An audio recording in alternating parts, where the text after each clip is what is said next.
it's all irrelevant. It doesn't matter if it was 10 thousandths past the wall. It doesn't matter if it was 100 thousandths past the wall. The point that I'm trying to make here, you guys, is it doesn't matter where the trigger is in its cycle process. What's going on, folks? Michael back with another awesome episode. Today we're talking about the SIG P320. I have one here in my possession. It's the first time I've actually messed with one of these guns. I got it from my buddy. Just going through a couple things, trying to replicate what I'm seeing on the internet. I've replicated it, I think, 4 times in a row now, and I'm going to show you guys on video how you can manipulate the slide with trigger pressure, make this thing fire. I know there's a lot of controversy going on with this gun, the design. You got people on one side saying that the gun is fine. You have people on the other side that are saying that the gun is complete trash, basically, or the design is trash. I'm falling on that side where the design is trash because, you guys, no matter where the trigger, this is my opinion, okay? No matter where the trigger is at in its cycle, you should never be able to fire the gun by manipulating another piece of the weapon. Meaning the gun should only fire when you pull the trigger. And that should be true on any gun, any gun made. Now, we have 3 Glocks in the family, and I've tried it on all of them, the same procedure that I'm doing. I can't get the Glocks to do this. So I'm going to show you guys in this video what I'm doing. So if you guys watched the Wyoming video, you know that he went to the wall and then went a little past the wall and then manipulated the slide. This P320 is going to do the same thing, and I'm going to show you guys in the video. First, what I want to do is I want to take the measurements here that I'm doing. Now, I'm doing this a little bit different. This isn't my weapon, so I don't want to stick a screw and damage the polymer frame. So we're just going to keep it locked with a pair of calipers here, and I'll show you. But first, what I want to do, let's just do a safety check. Gun's clear. There's no magazine. There's no rounds around here. So we'll go from there. Now, playing with this gun a little bit, do some dry firing with it. The trigger feels okay. Now, I haven't shot this gun yet. I may take it out and shoot it, but I'm actually kind of afraid to even load it now because of what I've been able to replicate. So I have some scratch paper here. Now, these calipers are locked on where I was getting it to fire. We are right at 2 inches, 635 thousandths. And that's where I can get the trigger to go. Now that measurement is a generic measurement because it's only from the back strap here to the trigger.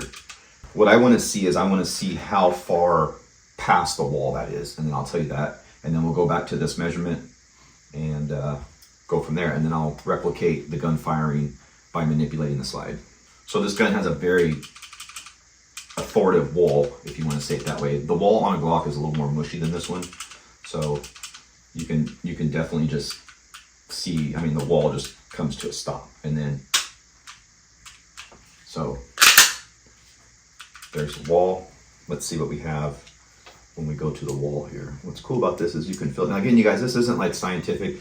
There's a video that I watched where a guy put this in a CNC machine and he was able to just dial it right in there and replicated the same things. I don't have a CNC machine, and like I said, I'm not putting a screw in here. I just wanted to show you guys another failing SIG P320. So if we do this and I just keep like pumping it like that, you can definitely feel the wall. And that's right at 90 thousandths. So that's 2 inches, 690 thousandths. Okay, and we have 35, so we're looking at 55 thousandths of an inch past the wall. So I'm just going to set this back to that setting. So we're going to go back to the setting where I was replicating it, and I'm going to hook these jaws onto the trigger in the back strap of the gun and hold it as still as I can, and you guys will see what happens here. That being said, you guys, it's really close to firing. Like I've said before, and I'll say it again and I'll continue to say it, no weapon should fire unless you pull the trigger. And that's basically what this comes down to. So now I have this set like this.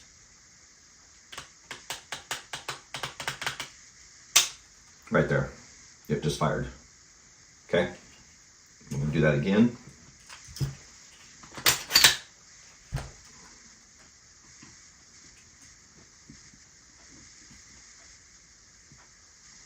Okay, so we're just going to set that in there.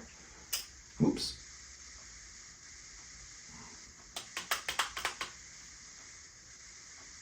trying to hold the caliper still. I don't want it joggling the trigger at all. Just try to make this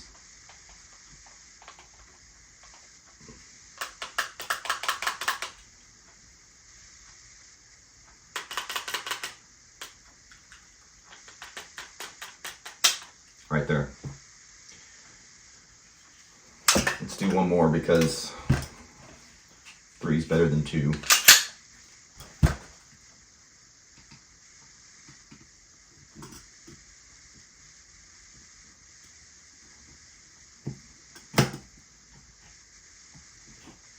Okay. Just kind of keeping my finger there to just hold everything in place so the calipers don't fall off. Everything's kind of just locked in there. I just barely put pressure on that right now and it went off.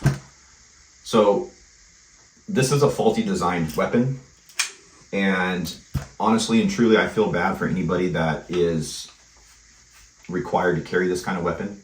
It's just, you know, it's just one more thing to worry about if you're working as in law enforcement or the military or whatever. And we all know that military should be carrying the Glocks. There's just no question asked. The military didn't even finish the testing on this weapon. Maybe if they had, they would have figured a little bit more out. That's kind of where I stand on this whole SIG drama, and it was a lot of fun being able to get this gun to do some testing on. I actually tried it a couple different ways a day ago when I first got it. You know, I couldn't replicate it that way. So I thought, well, if I clamped it with this, I could hold the trigger in a specific spot and see. So we're looking at 55 thousandths past the wall, whatever that works out to millimeters, you guys. But all that stuff's, like I said, it's all irrelevant. It doesn't matter if it was 10 thousandths past the wall. It doesn't matter if it was 100 thousandths past the wall. The point that I'm trying to make here, you guys, is it doesn't matter where the trigger is in its cycle process. If the gun can be fired by manipulating the slide or squeezing the grips or, you know, hitting a slide release or whatever, that's a faulty design. The gun should not fire unless you squeeze the trigger fully. And this is just common sense, you guys. I don't know why people are having this debate. So yeah, there we go. I hope you guys enjoyed this video. I'm just adding more shit to the pile, I guess, by doing this experiment. But yeah, this gun, I don't know how old it is. I would say that this gun was purchased brand new, maybe, I don't know if I had to guess, like maybe 4 or 5 years ago. I'm not 100% sure.